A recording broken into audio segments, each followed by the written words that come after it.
Welcome to Honeybee. Don't forget to like, subscribe, and hit the bell. Real stories of love, lies, and betrayal, where every truth stings. Let's begin. Christmas used to mean something sacred to me, a day of warmth, laughter, and family.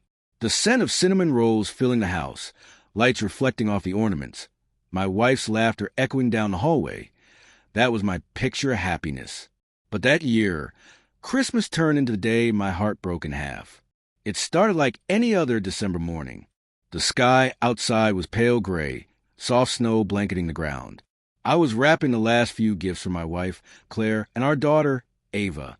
We'd been together for almost 10 years, a decade that I believe was built on trust, love, and the kind of understanding that made people envy us. Or so I thought. Claire had been distant for months. I chalked it up to work stress, holiday pressure, or maybe exhaustion from parenting. I didn't want to seem paranoid. She'd come home late distracted, and when I asked what was wrong, she'd say, "Just tired, babe. Don't worry." I wanted to believe her. God, I really did. That Christmas morning, I woke up early to cook breakfast, her favorite pancakes with blueberries and honey. Ava was still asleep, so I tried to make the morning special. I turned on the carols, poured 2 cups of coffee, and waited. Claire came downstairs in her robe, hair messy, eyes unreadable. She didn't even glance at the gifts under the tree. "Merry Christmas," I said softly, trying to read her expression. She smiled faintly. "Merry Christmas."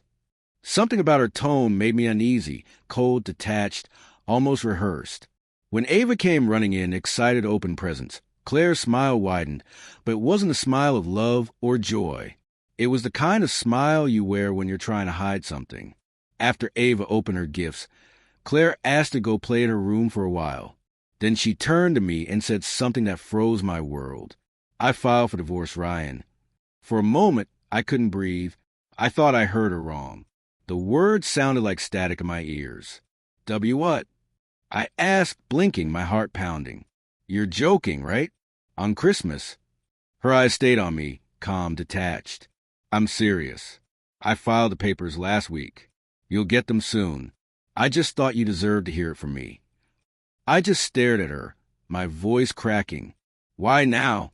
Why today, Claire?" She sighed and looked away. "Because it's time. I can't keep pretending anymore. We're not happy. You're a good man, Ryan, but I don't love you the same way I used to." It was like being hit by a truck. My whole body went numb. "There's someone else, isn't there?" I whispered. She didn't deny it. She didn't even flinch. That silence told me everything. My heart sank as I stood there, staring at the woman I thought I knew better than anyone. "Who is he?" I asked. "It doesn't matter," she said, her voice cold. "It's over between us." But it did matter. It mattered because she'd chosen him over the family we built, over the vows we made, over the little girl upstairs who thought Christmas was about love.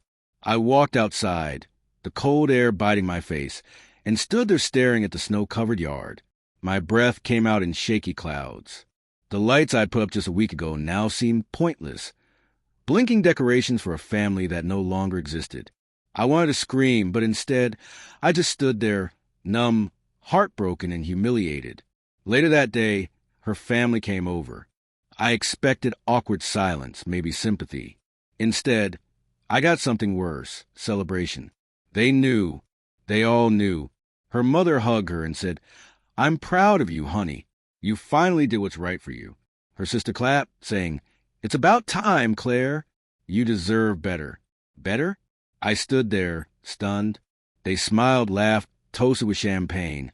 On Christmas Day, my life was collapsing, and they were cheering for it. Not one of them looked at me with even an ounce of respect. I was invisible, a man being erased from his own story. I didn't want to cause a scene, especially in front of Ava. I kissed her forehead, whispered, "Daddy loves you," and quietly left the house.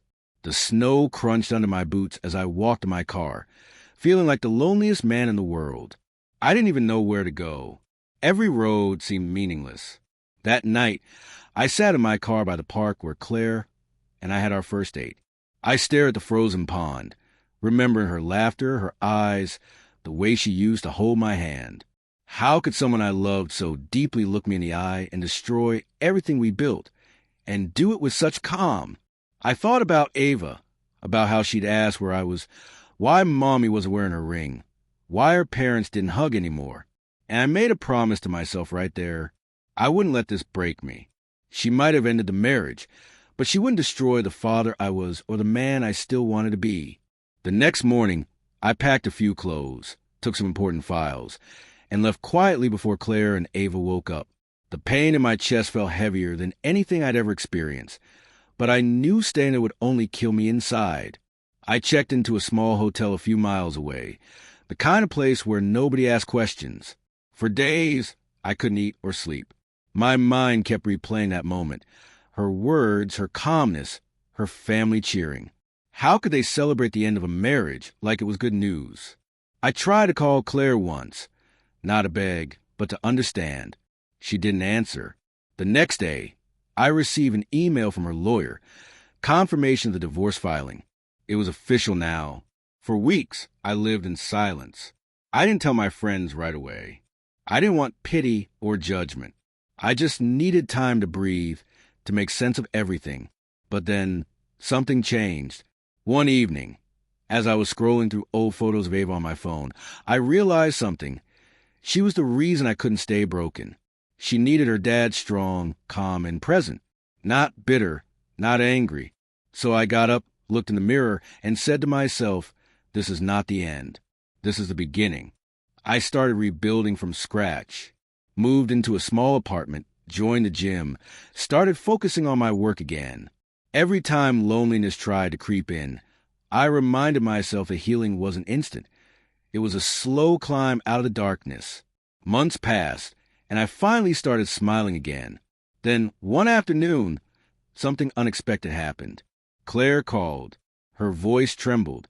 Ryan, can we talk? Part of me didn't want to hear her out, but for Ava's sake, I agreed. We met at a cafe.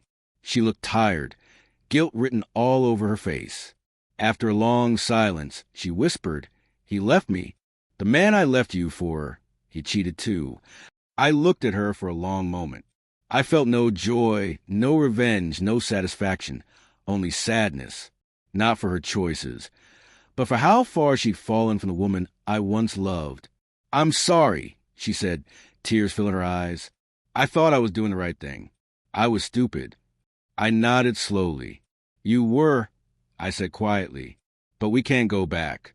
What's broken between us can't be rebuilt with apologies. She cried silently, and for the first time I realized I was free. The weight that crushed me on Christmas Day had lifted. When I stood up to leave, she asked, can we at least be friends? I gave her a small smile. For Ava, yes, but nothing more. And that was it. That was the closure I never got when she filed those papers. Ava spends weekends with me now. She loves our little apartment. Says it feels cozy. Sometimes we bake cookies. Sometimes we just watch movies and talk. She once asked, Daddy, are you sad that Mommy doesn't live with us anymore? I smiled softly and said, not anymore, sweetheart.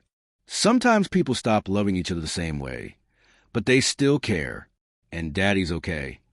That night, after she fell asleep, I looked out the window, the snow falling softly outside, and thought about that Christmas again.